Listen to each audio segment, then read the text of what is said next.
Hello and welcome back. I'm Chan the Tech Man, and this is my Let's Play of Syberia. Thank you for tuning in.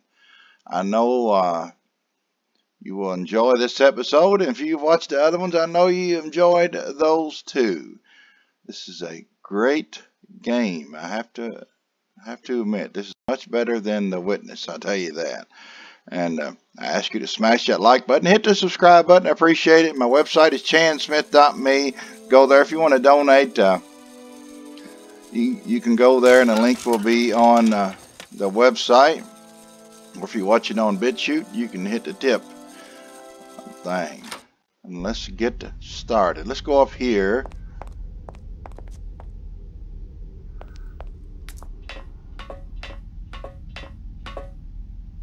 And it appears somebody or something is here. Beautiful organ. There's the hands, and this is a automaton, a female automaton.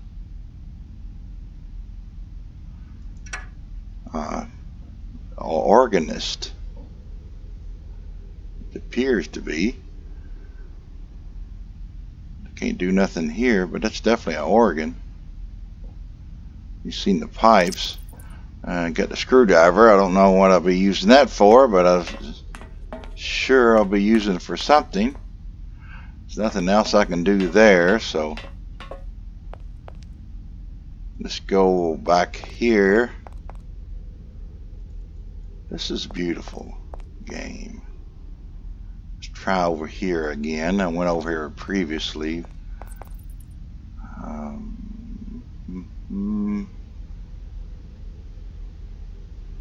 I can do something with this. Well, I got a screwdriver, so let's see if I can use that. And I can. It's got a picture of somebody with a mask. Maybe we're telling you shouldn't go up there unless you have a mask. Oh, well, you can go up here.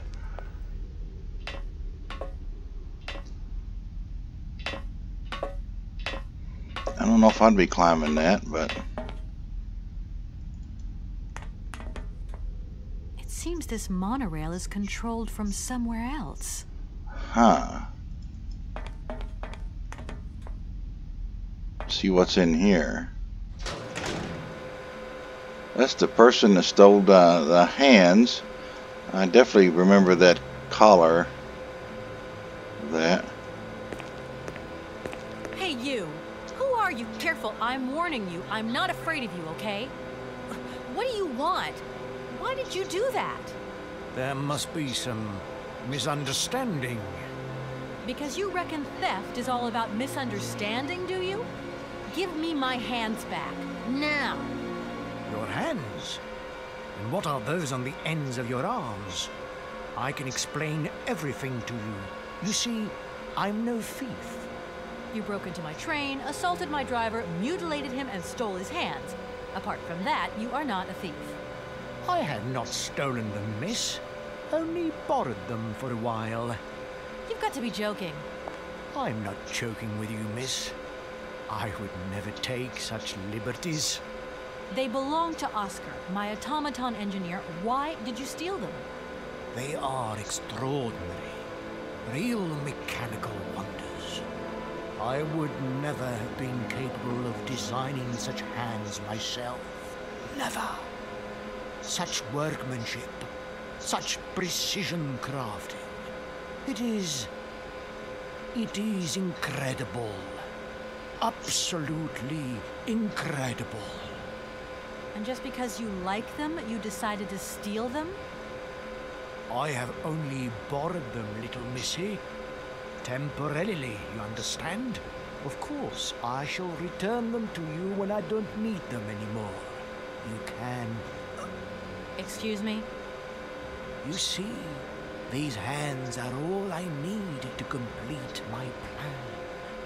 At last, I can finish off my automaton pianist and fulfill my dreams. Everything is now in place. You see, I have converted this old, useless, stupid factory into a magical theatre.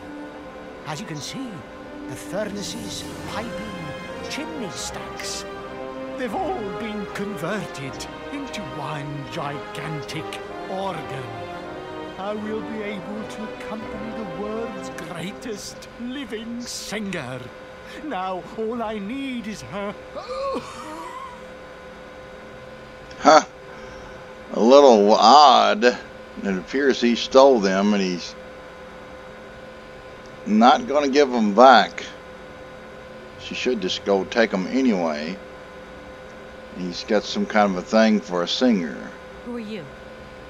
Sergei Borodin, the director of the industrial city of Komkoltsgrad. Or what is left of it at least. But who are you, for that matter? And why have you stopped in my station without authorization? I didn't choose to stop in your station, but my train has a technical problem.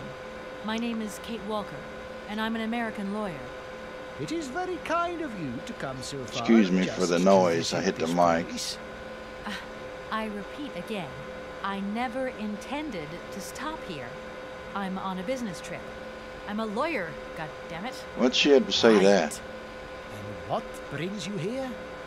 Like I said, a stupid mechanical hitch. I'm sorry, I can't make heads or tails out of your story at all. Without my engineer's hands, I'm stuck here, you see? Everything I have designed, all that I have invented, everything is for her. Do you realize? Her. Oh, to hear her sing one more time, here in my factory. But who is she? Who are you talking about? Helena. The one and only Helena Romansky. Her voice is so pure, like an angel. One day she came here to Komkoltsgrad. She sang here, you know, when our industrial city was in its heyday. Oh, so long ago now. It was almost unreal. It was magical. I remember it like it was yesterday. Then, later, a long time later, she saved my soul. She saved my life and gave it meaning. When I was told that the mining program was to be abandoned, that this industrial city was consigned to oblivion, that I, its director, would from then on be nothing but a guardian of these rusting remains of a bygone age, that is when I first formed my plan to bring Helena Romansky back to this factory. But this time, she would sing for me, and me alone. And is she okay about this? Sure. Once she finds out that I have done all this for her, when she realizes how I converted this vast network of pipes and tubes to create one of the most impressive organs ever made, then, you know, this was no small achievement, miss. Once molten iron flowed through here. Now there wafts only beautiful melodies. But then I realized I had to make an automaton pianist. I began to despair that I would never create hands that were intricate enough. But then you arrived. So lucky, don't you think? Yeah, that must have been a happy coincidence for someone around here. So, when will this Madame Romansky come back? When do I get my hands back? I don't know. Maybe someone should look for her. Tell her. Hey, why don't you go? The quicker you bring her back, the sooner you can carry on your business trip. Now, isn't that a good idea? And you promise that once Helena has sung, you will give me back my automaton's hands? I promise, my dear. You have my solemn word. Well, I guess I'm going to have to believe you. Where should I go hunting for this singer, then? I have no idea. But for a woman of the world like yourself, finding her should pose no obstacle. Helena Romansky was a world celebrity, you know. I have collected many objects, souvenirs of her that I keep in a room. A shrine to her glory. It's like her own personal museum in a way. You should take a look.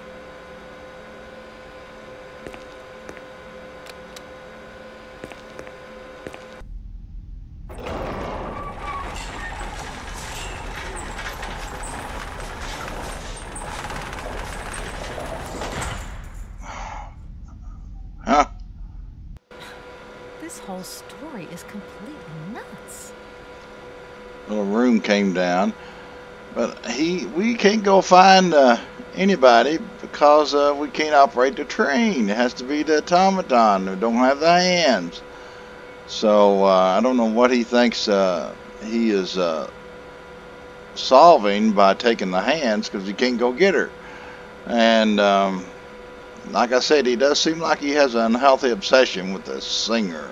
And what if I helped you to make some other hands just for your automaton? Why should life be complicated when I already have what I need? And I very much doubt you are in any position to create such a perfect pair of hands. You mentioned an automaton pianist, didn't you? Where did you find it? I pieced it together myself, my dear. Except for the hands, that is. I admit that I underestimated the intricacy of this part of the design. A pianist's hands are very important, after all. But enough. Now he has a perfect set of hands. Your passion amazes me. Have you designed any other automatons here? No. Clockwork mechanisms do not interest me as such. I simply needed a robot capable of accompanying Helena Romansky on my huge organ. I adapted an existing model, a reject automaton secretary. I reconstructed it and adapted it to this new function. An existing model, you say? Did you ever know Hans Vorarlberg? He was a kind of mechanical genius, like yourself. Hans Vorarlberg? Yes. Or maybe... I don't know. No. Sure, I understand. The number of automatons still functioning in this abandoned complex is amazing, though. My dear, one thing is for sure. For many years, I have been totally alone here. If that man ever came to this city, he left long, long ago.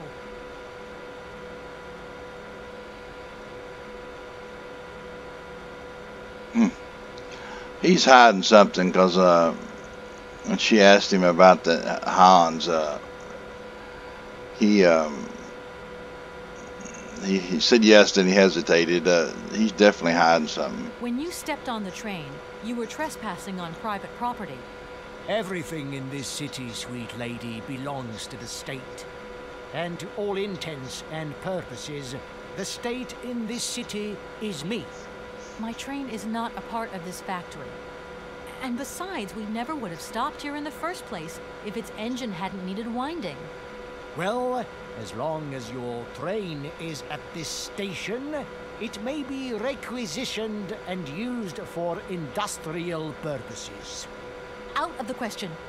And I forbid you to do so. Maybe I won't have to. Perhaps we can maybe come to some kind of agreement, my sweet lady. I hope so. And fast. Wonder if he is Hans Vorarlberg. Please. Well, let's go to me. that room. I have to go now. So be it.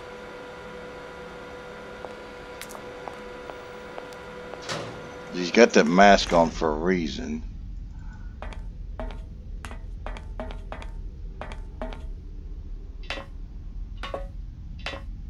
Like maybe if he changed his name or something.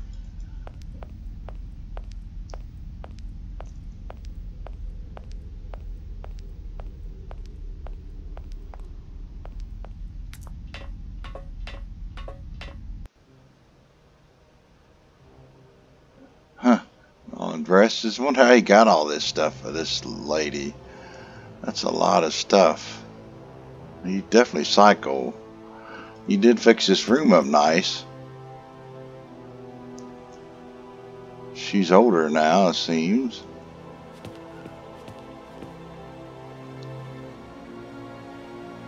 Got something here. Young Helena Romansky's crystal clear voice moves amateurs and professionals alike gathering for the 9th festival in Brussels. The young Russian soprano was the revelation of the event. She is an exceptional, talented singer, and at the tender age of 20, Helena looks to have a very promising career ahead of her. This is her. This is her finest numbers are collected here on this golden disc. Millions of copies of which are being sold around the world. It's not gold, but it is a record of hers, the voice. Comrade Helena Romansky sings for the people. Her series of recitals with piano performed in the factories of our great republic. After Kiev, our diva arrived at this place here, the factory. Ravishing Helena is seen here with the factory director, Comrade Bourdin, and several admirers. That's the admirers, and that's him, the same coat, and looks like the same thing he's got on. So, I don't know, it's kind of fishy. Her success in Europe is assured. The great Helena Romansky, our nation's glory, appears and triumphs every night on Europe's most famous stages, following from Milan, Paris, Vienna. Helena Romansky gave an exceptional recital in which her voice was even more powerful and moving than ever. Helena Romansky at this point is at the peak of her artistic career, and her recital that year, her recitals that year are exceptional. A high point and testimony to this greatness is her unforgettable interpretation of this, sung with her great friend, the Russian tenor Frank Malkovich. Well, that's what her mom's friends with him. She keeps talking about him. He's dating her. Let us not forget that the latter has recently decided to purpose his career in the United States. Okay? Huh. That's a connection, a weird connection. Yesterday evening, adoring crowds filled out this place to say their fond farewells to Helena Romansky, their diva, making her last ever public appearance. She revolutionized lyrical artistry, and her name has already passed into posterity.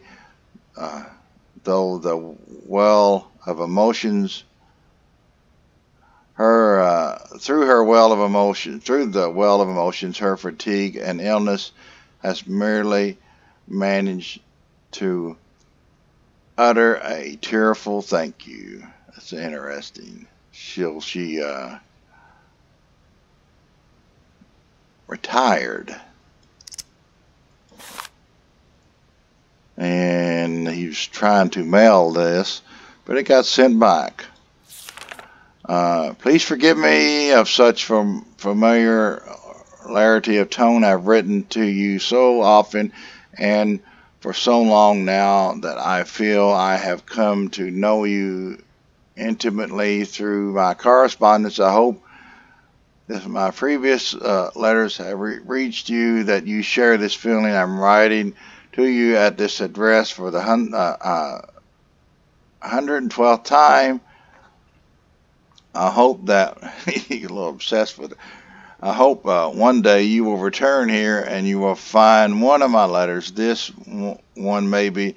I can only hope that just that I have so much to say, so much to share. My work progresses well. As I wrote before, the hardest part was to put theory into practice, but I am gradually finding solutions to the problems and have managed to add a whole host of fine adjustments. The grand organ is nearly complete. I can't wait for you to see it. Madam, I have transformed my factory into a crown, and I hope that you will be its jewel. It is a magnificent stage, one worthy of your talent and beauty. Helena, I feel so close to you, and you alone are all I think about. The more time that goes by, the more certain I become that one day you will visit me in this factory that is dedicated entirely to you. I have immense hope in my heart and am awaiting your acceptance of my invitation. He is a little obsessed. He sent her a letter, and we do have a connection, though, to one of the people that she knows, so maybe that will help. I'll just save this game, make sure it's saved. Thank you. We'll end this episode with this, and we'll continue on the journey in the next episode. Thank you for tuning in. Smash that like button, hit the subscribe button, appreciate it. Go to my website, chansmith.me. The link will be in the description of this video too. And if you want to donate, the link will be on my website. Or if you're watching this on BitChute, you can hit the tip donate button on there and to donate. Help me keep making these videos. Thank you. Until next time.